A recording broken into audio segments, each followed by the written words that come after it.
natin through the Red Sea. Tingnan niyo po, kaya ko po sinabi sa inyo, kaya ito po yung binigay po sa atin ngayon ng Panginoon. Kasi lahat tayo diniliver na nandun eh.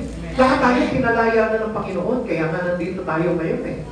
Kumbaga, parang ito na po yung our walking into the wilderness with God. Okay, through the Red Sea. This is the going out of the children of Israel. Ito po yung nilabas sila. Ito po yung pinalaya sila under the slavery into Egypt. They were delivered by the hands of God. Ang Diyos po mismo, si Yahweh po mismo, ang gumawa po ng kanilang pagpapalaya. Deliverance of Israel pictured the salvations of all. Kaya nga mahalaga po na maintindihan nyo kung paano po itong mga Israelita ay nilabas ng Diyos sa pagkakakalipin po nila sa Ehipsyo, sa kamay ng Paraon. Rescued from the bondage of sin and delivered by the blood of the Lamb of God. So, dito ipinapakita po dito, it pictures our salvations through the blood of Christ Jesus, through the blood of the Lamb. So, kaya nga, lahat po tayo, kaya tayo nandito ngayon. Obviously, kaya tayo inaakay ng Panginoon, ibig sabihin yan, inilalabas na tayo sa pagkakaanipin sa kamay ng kasalanan.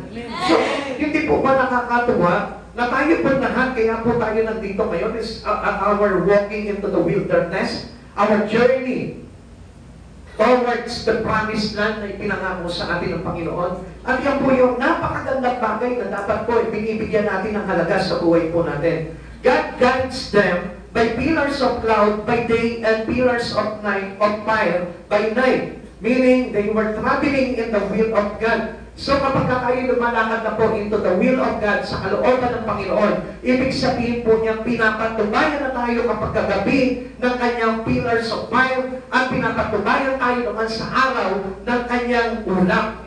So napakaganda po nito. We are under the cover of His protection. Kaya kung papansinin natin mga kapatid sa Panginoon, marami po talaga na sa kapanahunan po natin ngayon, even God is willing to save them and deliver them from sin. Pero anong nangyayari? Muli sila na babalik doon sa pagiging slave po nila. Muli sila na bumalik sa kasalanan. At hindi nila nakikita yung kahalagahan na inaakay na sila ni Yahweh patungo sa lupang ipinangako, which is our salvation. Amen.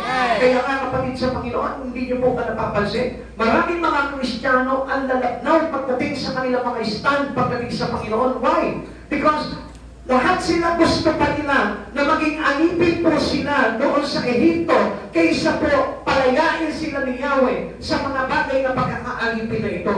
Kapatid sa Panginoon, obviously, if you have Christ already in you, maiintindihan mo kung ano yung pinaiibig sabihin ng Panginoon dito sa aral na ito.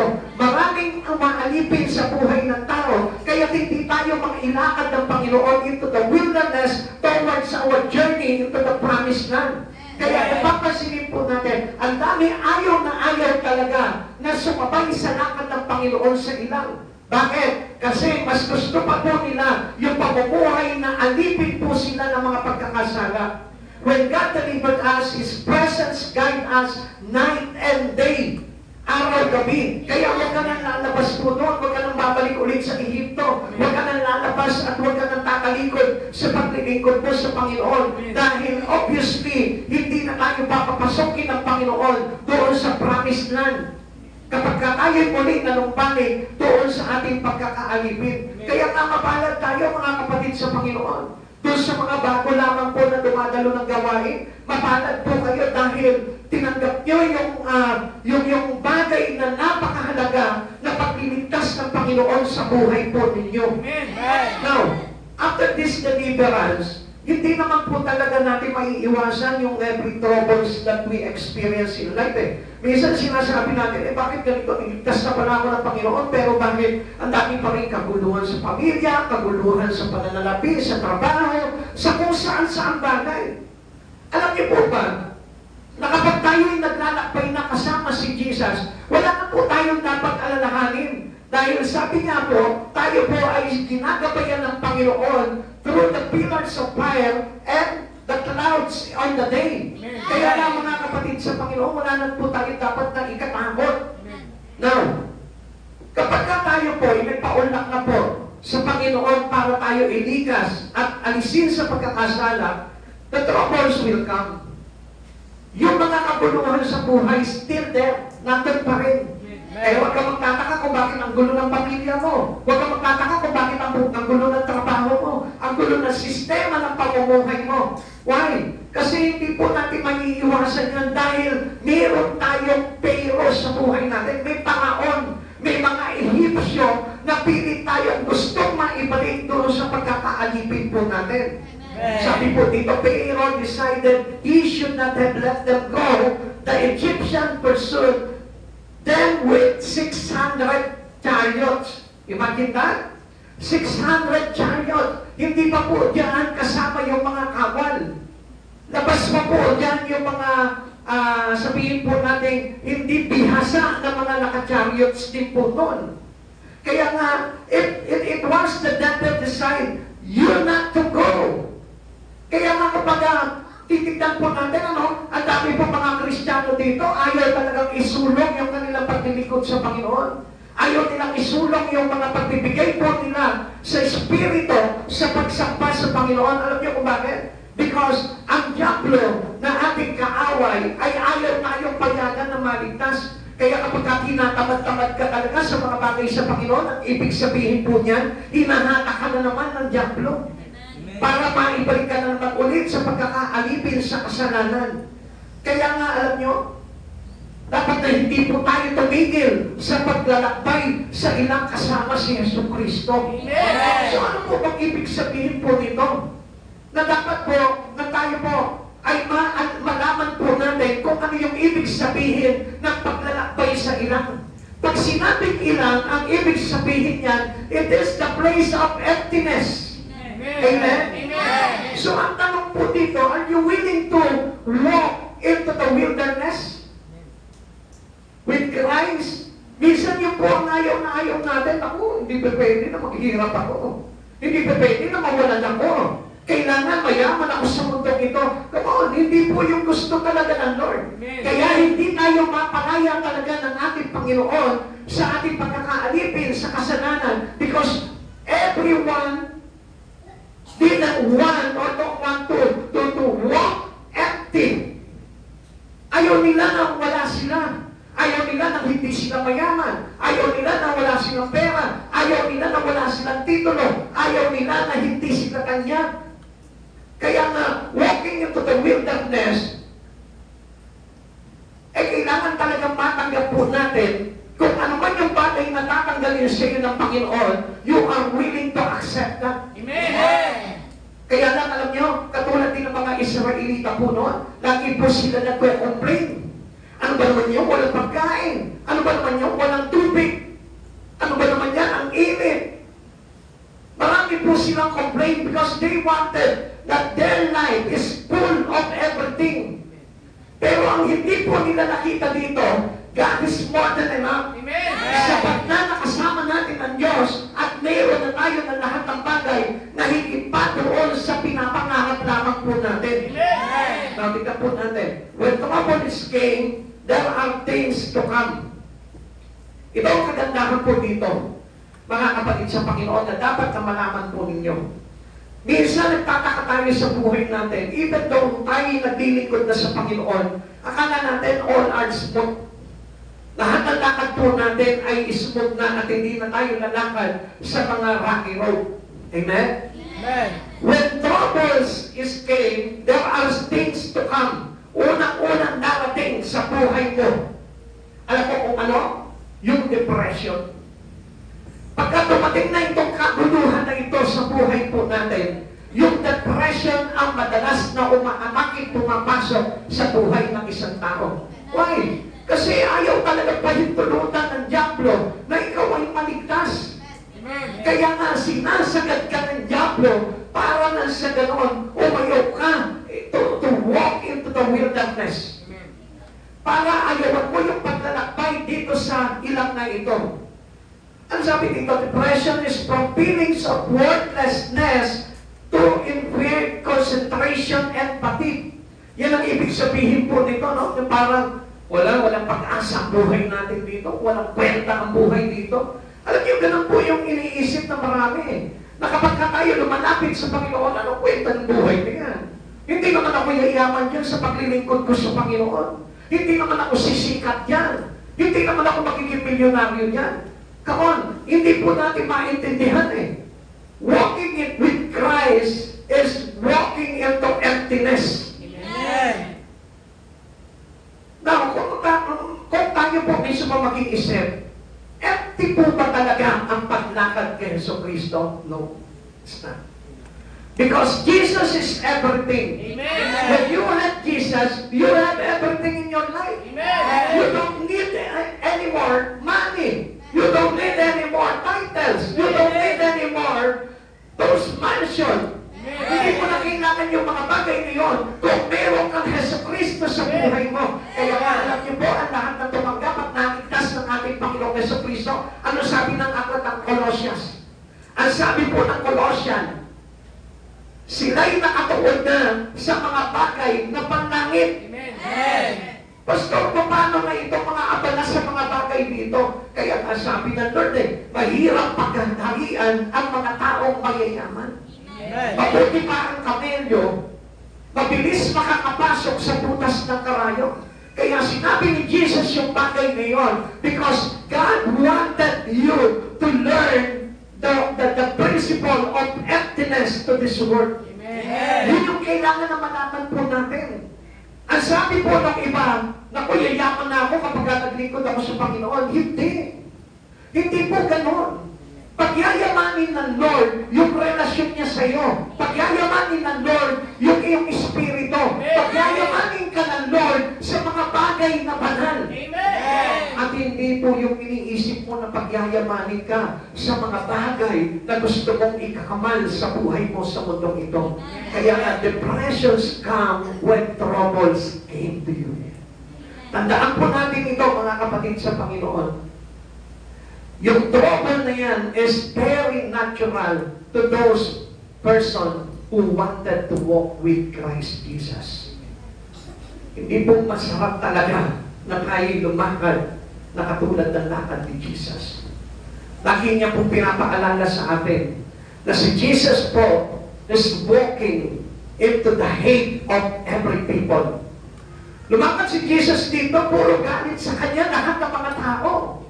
Amen? Inuusig siya, pinagwiwikaan siya masama, pinaparatangan siya, at hindi siya kinikilala. Amen? Amen. Kaya nga, alam niyo po ba, mga kapatid sa Panginoon, talagang kailangan na naging handa po tayo sa paglakad natin kay Jesus to every trouble that coming into us. Amen.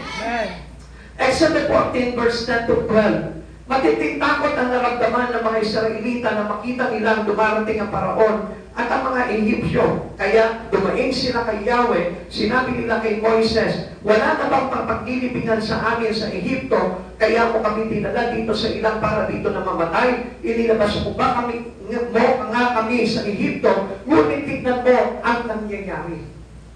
Minsan sinisisi pa natin ang Diyos pag dumating po yung mga problema na yun. Ang hindi po natin alam, when troubles come into us, kapag dumarating na po itong kaguluhan sa buhay po natin, ibig sabihin po niyan, may ginagawa na sa buhay mo ang Panginoon. Amen. Verse 10, hindi ba't bago tayo umalis, sinabi na namin sa inyo, na ganito nga ang aming sasapitin, sinabi na namin sa iyo na huwag mo na kaming pakialaman at pabayaan na lamang kaming manatiling alipin ng mga Ehipsyo sapagkat mas gusto pa namin maging alipin kaysa mamatay dito sa ilang. Tignan niyo po itong bagay na ito.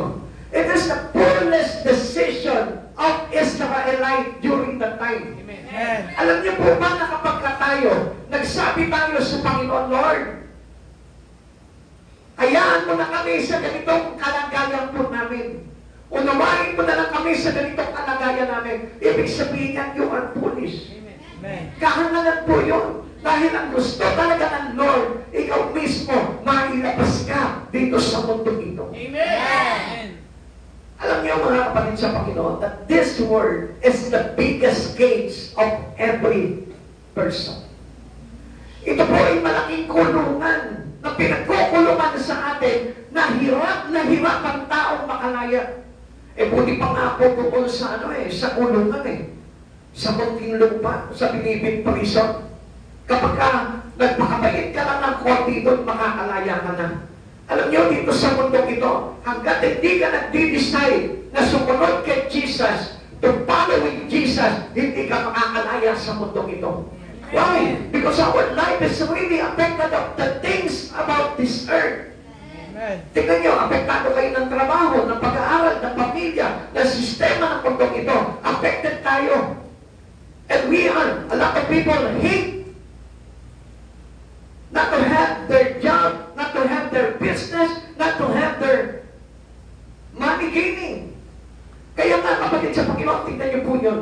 Sino po ang mga tao ang makakalakad na kahit na sila'y walang pera, walang pag-aari? Siguro ang hirap isipin, ano po? It is a big trouble into your life. Sino po dito na hindi mangangamba na kahit na hindi siya makapag-aral sa buong buhay niya? It is a big trouble. Kaya ako mapapansin po natin, it affects our whole life. That's why many are getting into the depression, experiencing depression. Kaya nga kung minsan nga lang po, yung mawalan ka lang ng pera, nade-depress ka na Napakababaw, ano po? Amen? Yung halimbawa, kung walang ka ng boyfriend, na-depress ka na. Amen? Amen? O, natatawa kayo, pero yun naman po talaga ang katotohanan. As if things happens or troubles in your life, na-depress na po tayo. Bakit? Kasi hindi ganun solid ang ating pagsang-ayon sa ating Panginoon. Now, how they react under depression? Paano po ba sila nag-react po dito? Unang-una na na-experience po nila is fearing. They were in the habit of fearing Pharaoh.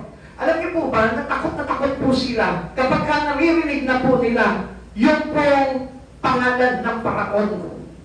Kapag naririnig na po nila yung mga kawal ng Ehipsyo, natatakot na po sila. Ganito yung kalimitan na nangyayari po sa atin. Kapag narinig mo na halimbawa, paubos na yung pera mo, natatakot ka na. Kapag narinig mo na wala ka ng pangmatrikula, natatakot ka na. Kapag hindi ka na makakasweldo, natatakot ka na. Amen? Yan yung common trouble that came when depressions come into you. Minsan tayo mga Kristiyano, ganito tayo First they prayed, then they fasted. Nagpe-pray nga tayo sa Lord, Lord, save mo kami into trouble, save mo kami into depression. Pero, mas mahaba pa yung ating pagre-reklamo. Amen? Hindi niyo po ba napansin? Minsan yung prayer mo, it's about 5 minutes to God.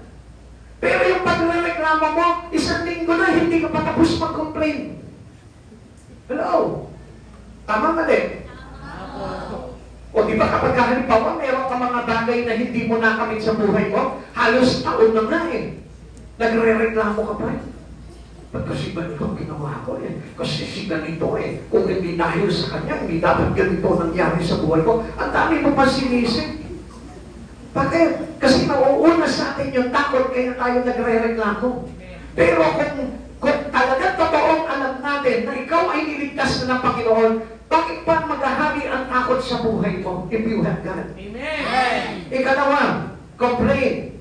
When depressions come, complaint will be person by man. Makikita mo yan kapag depression, lagi nagko-complain yan. Pagka ang isang tao mareklamo, papunta na sa depression niya. Yung pag wala ng bagay na hindi nirereklamo sa buhay. Amen? Amen.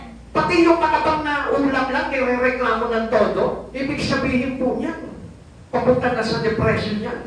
Amen? Amen? Amen. O yan ang hindi nyo alam, ano po? Kasi akala nyo, pag depression yung tulala ka na, hindi mo na makita. Parang gano'n na nga po yung kalagayan po nun. Hello? Hello? Amen. Kaya ingat po tayo, ano po? Yung lahat na lang, nire-reklamo natin, ibig sabihin po nun. Meron po nung tinatawag na the threat of depression. Amen? Amen. Kaya ingat po tayo doon. The people complained to Moses. Tingnan niyo po ito ha. Sabi po ng verse 11, "Why have you done this?" Bakit niyo ginawa sa amin to? Sabi na kasi na pabayaan na lang kami dito eh. Tapos sabi po ng verse 12, "Better late than great." Tingnan niyo mga kapatid sa Panginoon. Mas gusto ko po natin na tayo ay alipin ng mga bagay sa mundong ito kaysa mamatay para kay Kristo. We are afraid to be empty. At gusto natin na magbalik tayo sa pagkakaalipin. Alam niyo, yung isang bagay na nagdudulot sa iyo ng kasalanan, dapat po yan ang ireklamo mo. Lord, I hate this sin. Ayaw ko nitong bagay na ito na nakapagpapalayo sa akin sa iyo. Ayaw ko nitong bagay na ito, Panginoon, na nagpipigil sa akin para maligtas mo. Yun yung dapat na kinaiinisan natin. Yun yung dapat na nire-reklamo natin sa buhay po natin. Hindi po yung bagay na pagliligtas ng Panginoon. Kaya nga sila po dito, sabi nila, it is better to slave than to great. Ano sabi po ni Pablo po sa Philippians chapter 1 verse 21? To live is to Christ, to die is gain. Amen? Amen. Yung tayo po ay lumakad kay Kristo, buhay po yun. Amen. At ang mamatay kay Kristo ay napakalaking pagpapala sa buhay mo. Higit pa sa pagpapala na inaasa ko dito sa mundo ito. Si Kristo ang buhay at ang mamatay sa kanya ay pakinabang. Amen. Kaya nga, tingnan niyo mga kapatid sa Panginoon, if you are truly delivered by Christ into the hands of Satan, dapat alam niyo, kahit na anong mangyari sa iyo, masaya ka na rin. Sa buhay at kamatayan, ito'y iyong pakinabang. Kaya nga sabi ni Pablo, hindi ko na malaman ngayon kung ano ang pipiliin ko, kung ako'y mabuhay o mamatay. Sapagkat kung ako'y mabuhay, magiging pakinabang pa ako sa maraming tao para kay Kristo. At kung ako naman mamatay, ay mas higit na pakinabang sapagkat makakatagpo ko na ang aking Panginoong tagapagligtas. Sana ganun po tayo. Yun ang gusto marinig sa atin ng Lord eh. The one who speak to us by Paul, na dapat sabihin mo, Lord, kahit na mabankrupt ako sa mga bagay sa mundo ito, basta ako lumalakad para sa iyo, panalo pa rin ang buhay ko. Isa na nyo, nagre-reklamo tayo, Lord, bakit naman ganito? Kung kailan ako naglingkod sa iyo, tinanggalan daw ko ng trabaho, hindi ako nagtagumpay sa mga pangarap ko. Alam niyo, magpasalamat po tayo. Dahil ang ibig sabihin nun, inilalakad ka na ng Panginoon patungo sa buhay na walang hanggan. Ikatlo, bitter. Kaya po maraming mga nagiging bitter. Kaya nagiging mapait ang itsura pagdating. Why? Kapag ang isang tao lagi na lang bitter, ibig sabihin yan,